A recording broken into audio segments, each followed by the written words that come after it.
Bonjour, cette semaine dans Prière Inspirée, tu vas être béni. J'ai la grâce de recevoir un invité avec un ministère vraiment magnifique. Il va vous bénir et le Seigneur va vous bénir à travers lui. Alors qu'aujourd'hui, nous allons vous encourager à être ou à devenir ou à demeurer une personne passionnée. Et avant de lui laisser la parole, je veux lire un verset pour vous dans Hébreux au chapitre 6, au verset 11. C'est les apôtres qui parlent et ils disent « Nous désirons que chacun de vous montre jusqu'à la fin le même empressement en vue d'une pleine espérance, en sorte que vous ne soyez pas nonchalants, mais que vous puissiez imiter ceux qui, par la foi et la persévérance, reçoivent l'héritage promis. » Et je voudrais t'encourager aujourd'hui à pouvoir persévérer, mais persévérer avec zèle, persévérer avec empressement, persévérer avec passion, que tu puisses et que Dieu puisse aujourd'hui, dans ce moment qu'on va avoir ensemble d'exhortation et de prière, que Dieu puisse renouveler, restaurer peut-être cette passion qui a été perdue, alors que le serviteur de Dieu apporte la parole aujourd'hui. Et c'est une joie pour moi donc de recevoir le pasteur Grégory Toussaint dans Prière Inspirée. Vraiment, merci d'être là avec nous. Gloire à Dieu. Merci beaucoup Jérémy. C'est un plaisir d'être avec vous, d'être avec également toute l'équipe UMCI et également avec tous nos téléspectateurs, nos internautes. Donc, je vous salue donc au nom du Seigneur Jésus. Donc, c'est vraiment un plaisir d'être avec vous. Et cette semaine, je voudrais vous parler du leadership, de l'importance du leadership et la première caractéristique que Dieu cherche chez un leader. Mais on commence tout d'abord avec cette pensée. La réponse de Dieu à tout problème de société, la réponse de Dieu à tout problème de société, que ce soit au niveau de la famille, au niveau d'une église, au niveau d'une communauté, au niveau d'une nation, c'est toujours le leadership. Donc la réponse que Dieu offre donc face à chaque problème de société, c'est toujours le leadership. Donc nous voyons cela surtout dans le livre des Juges. Donc la Bible nous donne pas mal d'exemples. Dans le livre des Juges, par exemple, dans Juges chapitre 3, quand les enfants d'Israël étaient opprimés par les Babyloniens, la Bible dit « Et ils crièrent à l'Éternel des armées ». Et la Bible dit « Dieu donc les envoya donc un libérateur par le nom d'Othniel ». Donc quand il y avait une crise nationale en Israël, eh bien comment Dieu quelle était la solution que Dieu a offert au peuple d'Israël? Eh bien, il avait incarné la solution dans la personne d'Othniel, donc il a élevé Othniel pour pouvoir faire face à la situation. De la même manière, quand les enfants d'Israël étaient opprimés par les Moabites, donc en Juges chapitre 3, verset 15, nous voyons la même chose. Donc après avoir passé des années d'oppression, donc la Bible dit, ils commencèrent à crier à l'Éternel. Et quand ils ont commencé à prier, le Seigneur a entendu leur prière. Et comment est-ce que le Seigneur a envoyé une réponse à cette prière? Il l'a envoyé dans la personne d'Éhud. Donc encore, le Seigneur a résolu le problème en envoyant un leader par le nom d'Éhud. Donc encore dans le livre des Juges, dans Juges chapitre 4, les versets 3 et 4, donc nous voyons encore que Israël est tombé dans la désobéissance et conséquemment, donc il a été livré aux Cananéens et après avoir passé des années d'oppression, sous l'empire des Cananéens, ils crièrent à l'Éternel. Et qu'est-ce que l'Éternel a fait? L'Éternel a envoyé encore un libérateur, ou dans ce cas, une libératrice, dans la personne de Déborah. Encore un leader, Dieu a résolu le problème en envoyant un leader. Donc nous voyons cela également. Gédéon, quand Israël avait péché contre l'Éternel, encore est tombé dans la désobéissance, donc ils étaient en proie à la misère, à l'oppression, entre les mains des Madianites. Le Seigneur a envoyé Gédéon et nous voyons cela avec les Philistins, Jephthé, etc. Donc vous voyez le patron. À chaque fois qu'il y a un problème, la réponse au problème, la façon que Dieu envoie sa réponse, c'est dans la personne d'un leader. Donc voilà pourquoi le leadership est très très important. Donc Dieu résout les problèmes, eh bien, à travers les leaders. Il envoie des personnes comme Gédéon, eh bien, comme Samson, comme Déborah, comme Éhud, comme Jephthé, comme Othniel, pour pouvoir répondre des problèmes. Donc faire face aux problèmes. Donc vraiment, si nous voudrions être des instruments entre les mains de Dieu pour impacter notre famille, pour impacter notre église, pour impacter notre nation, pour impacter notre communauté, il faut développer, eh bien, les caractères ou encore les vrais traits du leadership. Il faut développer son leadership. Donc voilà pourquoi, durant cette série d'enseignements, donc je voudrais parler un peu du leadership. Pourquoi c'est important? Parce que c'est à travers le leadership que Dieu offre des solutions aux problèmes de la société.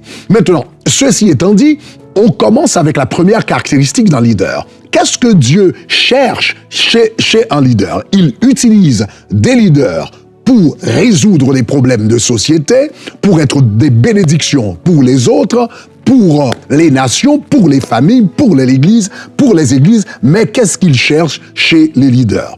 La première caractéristique que Dieu cherche chez un leader selon son cœur, c'est la passion. Donc, le leader doit avoir une grande passion pour Dieu, doit être passionné pour Dieu et pour la cause de Dieu. Donc nous pouvons voir par exemple cette caractéristique chez Moïse. Donc pensez un moment à la vie de Moïse. Moïse avait eu la chance de voir la gloire de Dieu ou encore la puissance de Dieu se manifester de plusieurs manières. Donc, quand il s'était trouvé devant la mer Rouge, donc le Seigneur lui a demandé, eh bien, d'étendre sa main, eh bien, avec la verge qu'il avait, d'étendre la verge qu'il avait à la main sur la mer Rouge, et il a étendu la verge. Et la Bible dit, la mer s'est divisée et cet homme a pu passer à travers les eaux de la mer Rouge, n'est-ce pas, à pied sec avec les enfants d'Israël. À un moment donné, les enfants d'Israël n'avaient pas d'eau dans le désert. Ils voulaient boire. Ils sont arrivés quelque part, n'est-ce pas? Bon, premièrement, ils ne pouvaient pas boire. Dieu a parlé à Moïse et lui a dit de frapper le rocher. Il a frappé le rocher et le rocher a donné de l'eau et les enfants d'Israël pouvaient boire. Dans une autre circonstance, ils avaient encore soif, donc ils sont allés quelque part. Ils ont vu de l'eau, donc ils s'y sont approchés, mais quand ils ont goûté, ce n'était pas de l'eau douce, c'était de l'eau amère. Le Seigneur a demandé à Moïse de prendre un arbre, une branche d'arbre, et de la mettre dans l'eau, et cette branche d'arbre a changé l'eau amère en eau douce. Donc, il avait vu la manifestation de la puissance de Dieu. Dans une autre circonstance, les enfants d'Israël avaient péché contre l'Éternel, et voilà que ils ont été piqués par des serpents venimeux, et le Seigneur a demandé à Moïse de faire un serpent en airain, et tous les Israélites qui regardaient à ce serpent en airain, eh bien, était immédiatement guéri. Donc cet homme avait vu la puissance de Dieu se manifester de manière extraordinaire. Et pourtant, un jour, quand il a eu la chance de rencontrer, de parler au Seigneur, sa grande prière au Seigneur, c'était « Seigneur, fais-moi voir ta gloire ».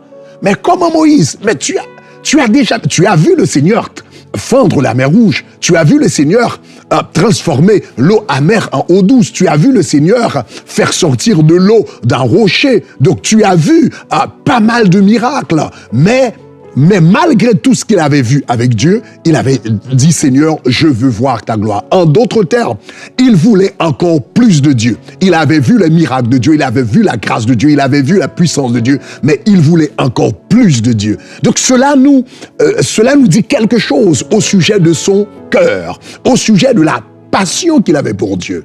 Donc ce n'est pas étonnant quand le Seigneur cherchait un leader, eh bien pour le peuple, pour diriger le peuple d'Israël, ce n'est pas étonnant, eh bien qu'il a parlé à Moïse au buisson ardent pour lui dire, j'ai entendu les souffrances de mon peuple, j'ai vu les souffrances de mon peuple, j'ai entendu les cris que les font pousser ses oppresseurs et je suis descendu et ce sera toi le leader, qui, dirigera mon peuple. Donc, cet homme avait un cœur de passion. Il avait une passion pour Dieu. De la même manière, quand vous regardez, par exemple, la vie de David, n'est-ce pas? David avait fait de grandes choses. Il avait tué Goliath. Il avait vu la gloire de Dieu. La gloire et la puissance de Dieu se manifester. Mais quand David priait, par exemple, dans le psaume 63, verset 2, David dit, ô Dieu, tu es mon Dieu, je te cherche. Mon âme a soif de toi, mon corps soupire après toi dans une terre aride et desséchée. Plus tard, il va dire dans le psaume 16, le verset 2, ô Éternel, je dis à l'Éternel, tu es mon Seigneur, mon souverain bien. Waouh! Tu es mon Seigneur, mon souverain bien, ma grande richesse. Donc le Seigneur, quand le Seigneur a voulu trouver un leader, n'est-ce pas, pour diriger le peuple d'Israël, il s'est choisi David, comme il avait dit à Samuel, j'ai trouvé en David un homme selon mon cœur. C'était un homme de passion, il avait cette passion pour Dieu.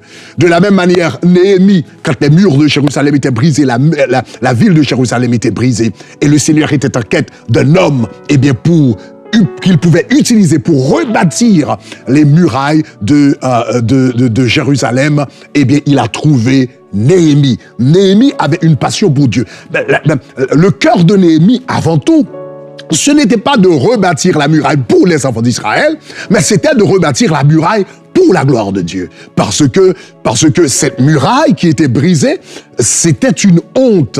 Pour lui, c'était une honte pour Dieu par devant les nations. Donc dans Néhémie chapitre 6, le verset 16, et après avoir construit la muraille, donc il va dire, lorsque tous les ennemis la prirent,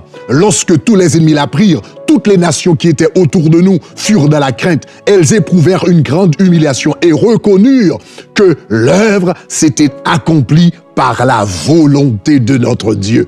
Donc les nations, Néhémie voulait que les nations sachent que Dieu était capable de restaurer les murailles de Jérusalem. Donc quand Dieu a voulu choisir un homme pour restaurer la muraille, il a choisi Néhémie. Donc voilà, chers amis, la première caractéristique d'un vrai leader, selon le cœur de Dieu, c'est la passion.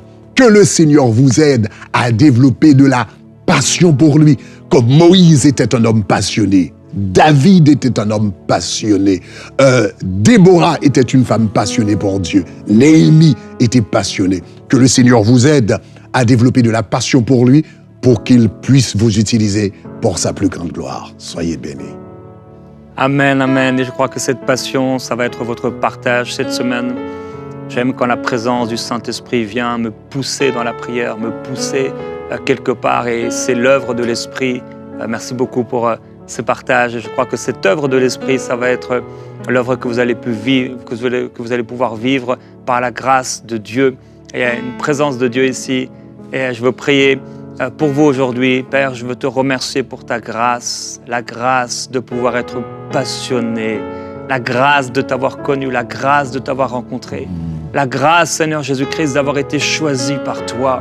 Tu nous as choisis, comme tu as appelé les 12 disciples pour être des apôtres, pour qu'ils puissent devenir tes serviteurs, mais également tes amis. Tu nous as choisis, tu nous as appelés, tu nous as mis à part pour toi, afin que nous puissions devenir ces leaders, oui, comme Othniel, Seigneur, comme ces hommes, comme Néhémie, comme ces femmes également qui t'ont servi, qui ont fait la différence de leur génération, comme les Déborah, tu nous appelles aujourd'hui, Seigneur, à être passionnés. Ce monde a besoin d'hommes et de femmes passionnés par toi. Le monde a besoin d'entendre ta parole. Le monde a besoin de voir la révélation des fils de Dieu et de voir des hommes et des femmes remplis du Saint-Esprit. Seigneur Jésus-Christ, dans le monde, il y a tellement de talents, tellement de dons, tellement de choses qui se font partout. Mais Père, il doit y avoir une différence parmi ton peuple. Il doit avoir un règne, il doit avoir une gloire, il doit avoir quelque chose de magnifique sur ton peuple. Et Père, je prie pour cette passion renouvelée pour quelqu'un aujourd'hui. Je prie, merveilleux Jésus-Christ, alors que tu as choisi, alors que tu as appelé, alors que tu as mis à part, que cette gloire dont tu nous as parlé, qui allait revêtir tes serviteurs, qui deviendraient des flammes de feu, que cette gloire vienne sur ton peuple, que cette gloire vienne sur ma sœur maintenant qui écoute, sur mon frère maintenant, dans le nom glorieux de Jésus-Christ, afin qu'il soit un homme passionné, afin qu'elle soit une femme passionnée qui fait la différence dans sa génération. Nous t'adorons Jésus-Christ et nous te glorifions de ce que tu es en train d'accomplir, l'œuvre du Saint-Esprit, avec les mots que nous avons entendus, les paroles que tu nous as données. Merci Seigneur Jésus-Christ de ce que tu fais, de ce que tu produis dans les cœurs maintenant. Alléluia. Seigneur, en ce moment, nous te glorifions, Seigneur. Je te remercie pour la vie de Stéphanie, maintenant. Stéphanie, que je suis en train de voir dans mon esprit maintenant, de temps en temps, qui reçoit une vision d'escalier. Donc vous voyez des escaliers. Et tu te demandes, mais qu'est-ce que c'est exactement? Parce que de temps en temps, tu reçois cette vision. Et j'entends le Seigneur dire, c'est un peu la vision de Jacob que je te donne. Je veux te montrer que le ciel est ouvert sur ta vie. Et je vais monter avec toi dans une autre dimension d'intimité, dans une autre dimension de gloire et de grâce.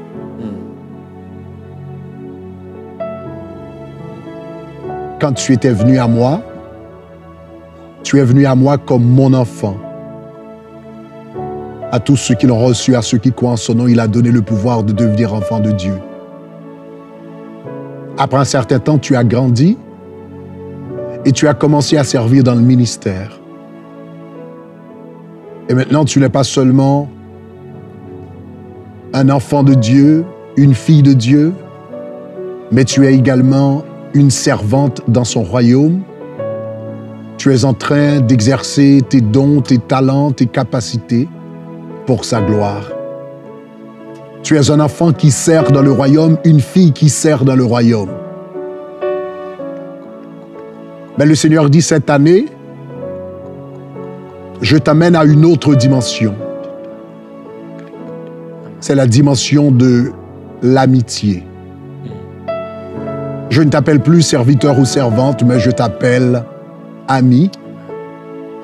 Parce que les serviteurs ne savent pas ce que font leurs maîtres. Mais Dieu confie ses secrets à ses amis. Oh, Nikarobo Shakare Ketaya.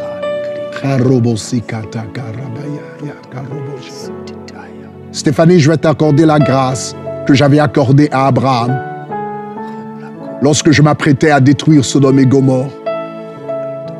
Je me disais en moi-même, puis-je cacher à Abraham ce que je vais faire à Sodome et à Gomorrhe?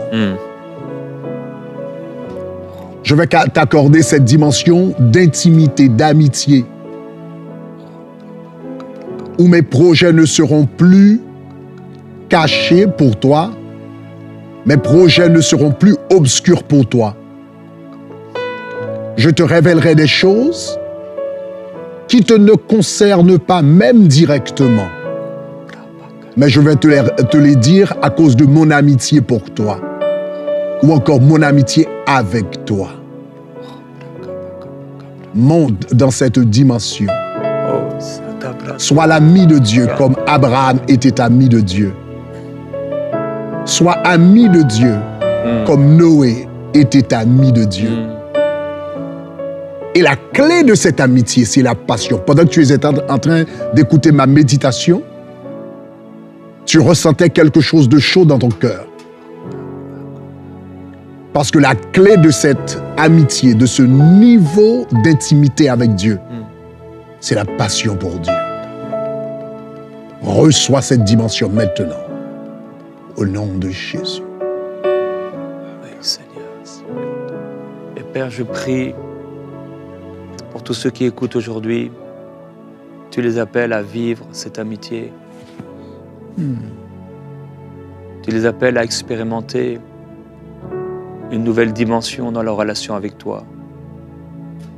Seigneur, nous ne voulons pas être simplement des hommes et des femmes passionnés. Père, nous avons besoin toujours plus de recevoir la révélation de qui tu es. Oui, Seigneur. Seigneur, c'est fou, mais tu veux être ami avec nous. Cela nous dépasse. Mais tu cherches cette amitié, tu désires cette amitié. Seigneur Jésus-Christ, c'est toi.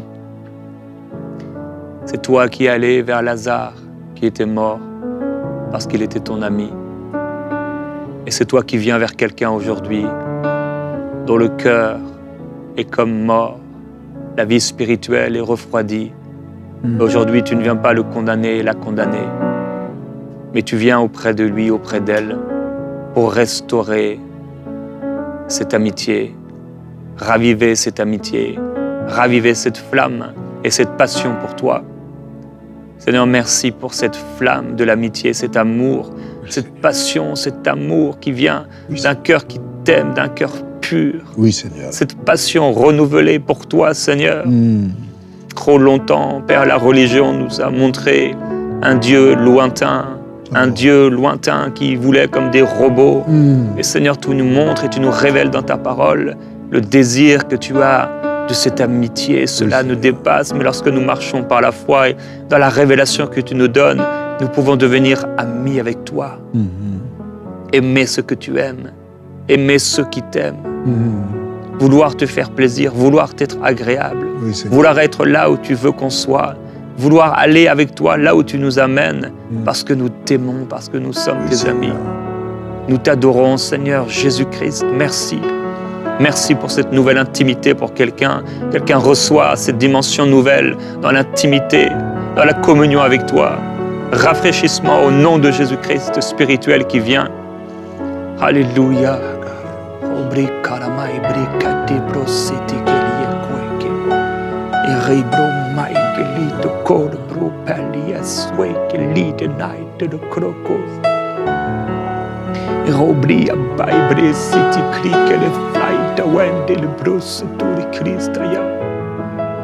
Seigneur, merci parce que tu es notre Dieu, notre souverain bien.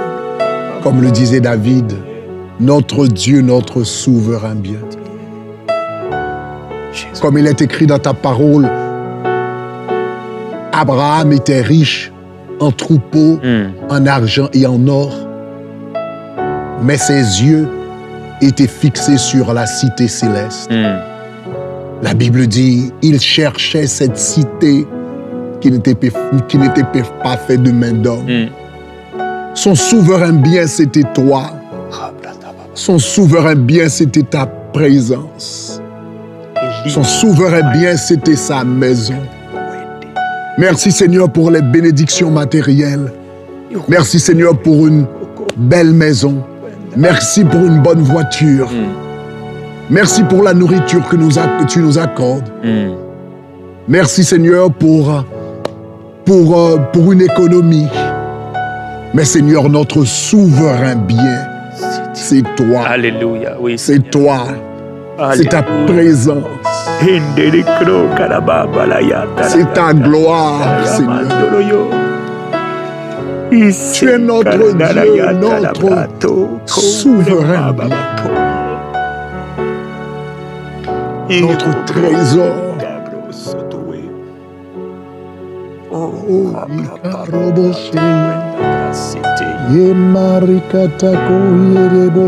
Seigneur, nous t'adorons. Oui, Seigneur. Qui est comme toi, Seigneur? Ce que nous désirons, Seigneur, c'est te connaître. Nous voulons t'aimer, t'aimer, t'aimer encore, encore et encore, t'adorer et te glorifier. Jésus-Christ, qui est semblable à toi, qui a touché notre cœur comme tu l'as fait, qui nous a aimés comme tu nous as aimés. Seigneur, merci de ton amour. Merci parce que tu t'es révélé avec une telle simplicité, comme une faible plante. Tu t'es révélé aux hommes. Tu allais, Seigneur Jésus, révéler et manifester ton amour aux hommes et aux femmes qui avaient besoin de toi, ceux qui étaient rejetés par la société, ceux qui étaient rejetés par les chefs religieux. Toi, tu allais vers eux. Tu es allé, tu as répondu à cette femme samaritaine qui avait soif. Oui, Seigneur. C'est toi qui as délivré Marie, qui avait plusieurs démons. C'est toi qui t'es révélé à Zachée, qu'on appelait celui qui était détesté, méprisé. Zachée le petit, Zachée l'inférieur. Tu t'es révélé à lui et tu es venu habiter, tu es venu manger dans sa maison. Et le royaume de Dieu est entré dans son cœur et dans sa vie ce jour-là. Seigneur Jésus-Christ, merci de nous avoir choisis. Tu nous as pris là où nous n'étions rien. Nous étions dans la boue du péché, tu t'es révélé à nous. Merci Seigneur. Nous t'adorons, Jésus-Christ, pour ta présence extraordinaire. Tu ne veux pas des robots, tu veux des amis, tu veux des hommes et des femmes passionnés. Oh, Robrei Kabali Essi, que cette passion soit toujours notre partage. Iribra Korieta Labaye. Iribra Babra Kositi di Krita Baba Brosete Kwenda. Robre Bibi Bibi Bro Karataya Daya Bobre Siti Titi Kwa Siti Tiaya. Nous t'adorons, Seigneur. Nous t'adorons, Jésus-Christ. Seigneur, nous t'adorons, Seigneur. Amen.